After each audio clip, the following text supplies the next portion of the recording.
Oke, simpulan teks, simpulan yang paling tepat ya. Simpulan yang paling tepat, seperti biasa kita baca dulu ketiga paragraf ini. Dalam beberapa tahun terakhir, istilah keberlanjutan sering digunakan sebagai simbol kemajuan.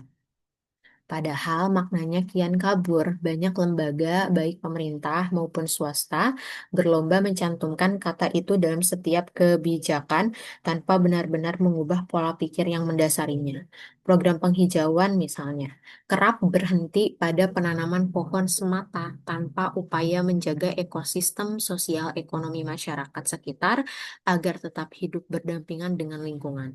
Akibatnya, yang disebut sebagai proyek hijau ini tidak jarang hanya menjadi label moral yang menenangkan hati, bukan praktik nyata yang memberi dampak jangka panjang. Paragraf satu itu ngebahas tentang gimana banyak banget lembaga, mau itu pemerintah atau swasta, menggunakan istilah keberlanjutan untuk setiap proyek yang mereka lakukan atau kerjakan, padahal itu tuh nggak benar-benar berkelanjutan gitu. Jadi cuma sebagai label aja, cuman sebagai citra positif aja, padahal pas pelaksanaannya tidak dipantau, tidak membuat manusia itu paham tentang keberlanjutan itu, dan bahkan hanya diawasi di awal aja, awal program. Selebihnya ya udah gitu mangkrak. Oke, yang paragraf 2. Lebih jauh lagi, keberlanjutan tidak dapat berdiri di atas logika pertumbuhan ekonomi semata. Ketika keseimbangan antara eksploitasi sumber daya dan kesejahteraan manusia diabaikan, istilah itu kehilangan makna substansialnya. Berbagai kebijakan pembangunan yang menekankan peningkatan investasi seringkali justru memperlebar jurang ketimpangan dan memperlemah ketahanan sosial. Padahal keberlanjutan sejati tidak hanya menuntut efisiensi ekonomi, tetapi juga keberlanjutan sosial dan budaya yang melibatkan partisipasi masyarakat sebagai subjek, bukan sekedar objek kebijakan.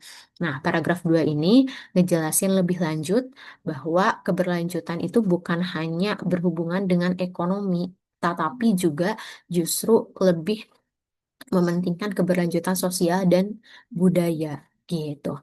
Yang paragraf ketiga, oleh karena itu keberlanjutan harus dilihat sebagai proses reflektif yang menuntut tanggung jawab ya, lintas generasi. Ia bukan hanya sekedar hasil dari strategi kebijakan, melainkan sebuah kesadaran etis yang terus diperbarui melalui praktik kolektif. Selama konsep ini masih dipahami secara sempit sebagai jargon politik atau alat pemasaran, maka yang terjadi hanyalah perpanjangan dari logika lama dengan kemasan baru. Tantangan utama bukanlah menemukan istilah baru, melainkan menumbuhkan kesediaan untuk mengubah cara berpikir dan bertindak secara mendasar. Oke, kesimpulan yang tepatnya yang mana? Yang A, keberlanjutan harus dijadikan strategi politik. Enggak ya, tadi kan disebutin di paragraf 3 ya. Yang B, konsep keberlanjutan sejati hanya dapat tercapai jika masyarakat mau berpartisipasi aktif dalam program penghijauan. Apakah B jawabannya betul? Kurang tepat ya, bukan hanya masyarakat aja, tapi juga pemerintahnya juga. C. Keberlanjutan yang sesungguhnya menuntut perubahan cara berpikir dan tindakan yang berakar pada kesadaran etis, bukan sekedar jargon kebijakan. Betul sekali ya jawabannya yang C. Yang D, pembangunan keberlanjutan harus difokuskan pada pertumbuhan ekonomi. Justru jangan ekonomi aja, tapi harus sosial dan budaya. Disebutkan tadi di paragraf 3. Kemudian disebutkan di paragraf 2 ya.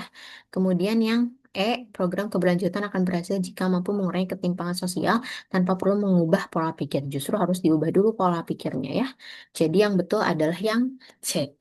Oke, sampai bertemu di pembahasan selanjutnya.